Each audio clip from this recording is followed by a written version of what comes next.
Okay, so today I am here to talk with you about parental WFH. Was going to call it parental WTF, but that's a completely different SmartSpeech, okay?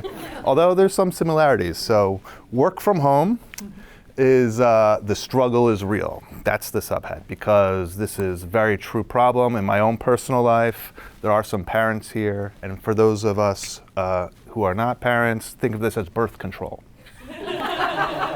Okay, look at this beautiful, beautiful family, rooting everything. There's an ugly guy and three beautiful women, right? Portrait of domestic bliss. But think again. This is the reality of my home office that some of you have had the pleasure of Zooming with me on. And this is my daughter, youngest, Annabelle. She likes to crawl into the sink, which isn't a real sink, it's a play sink, and do many other things, including shampooing her hair with slime. So this is a problem because working from home is a thing now, and obviously it's not going away. So we got to learn how to navigate this in a modern prism. So the problem is that a study came out this summer about productivity for working from home parents, and productivity is down 10 to 20% when it's fully remote.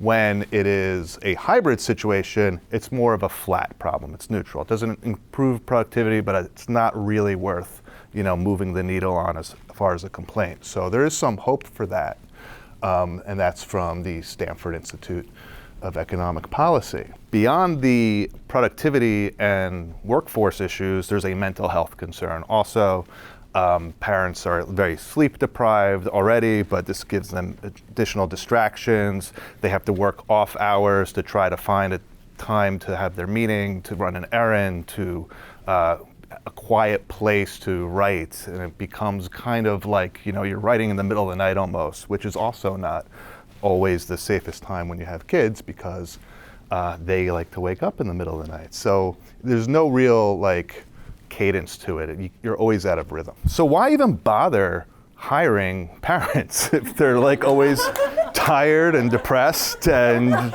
stressed out? And it's a fair question, right?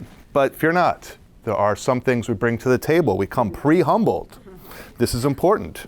When you spend a year or more doing diapers, changing them, you will not be so arrogant or above any type of menial task that your employer might throw your way. This is a benefit. We're also motivated by a real personal spiritual desperation that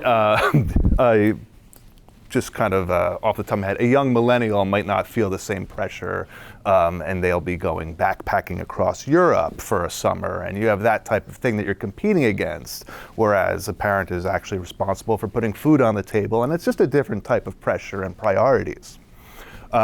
We are loaded with life experience, some good, some not so good, but that's just from staying around and not dying after a while. We're organized and adept at time management, from managing carpools, managing life cycles, managing the schedules of practices and school activities.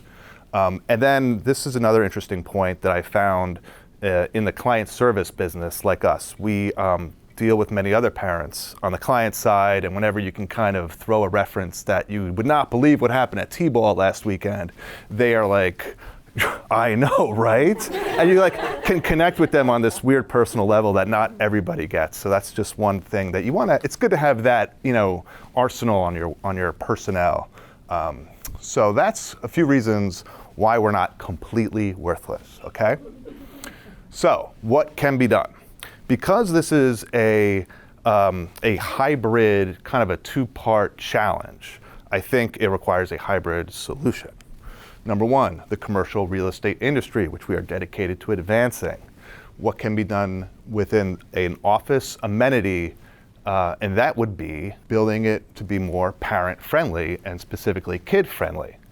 These are everything from play areas to safe spaces and round corners and protective furniture, to better lighting and soundproofing the offices so there aren't distractions from kids playing and getting hurt all the time. And then there's also zoning issues that come with this that can be tackled from an industry perspective, more so than the other half of the hybrid, which is the home. And that is the perspective that kind of falls under the purview of the employer. So I wanted to just mention a few things about what employers can do, not our employers, because our employers are perfect. This is every other employer, okay? That's who we're talking about. All right, so offering access to the office. If it is designed properly, then you can have a great place to bring your children occasionally if you are in between appointments with the kids. Or you can have a place to go to, whether it's the middle of the night or on one of the work from home days or even on a weekend. And that also includes providing a subsidy, which is like a gift card, kind of a wellness program for employees that would subsidize and partially offset the costs of anything that gets the kid out of the house.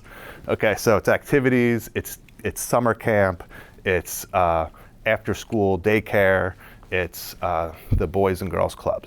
It's a type of incentive that can be offered as a benefit for parents, and also the robust suite of at-home office infrastructure, like with the lighting and with the soundproofing of the home office, something that you don't have to see my kid climbing in the sink in the background of a Zoom meeting.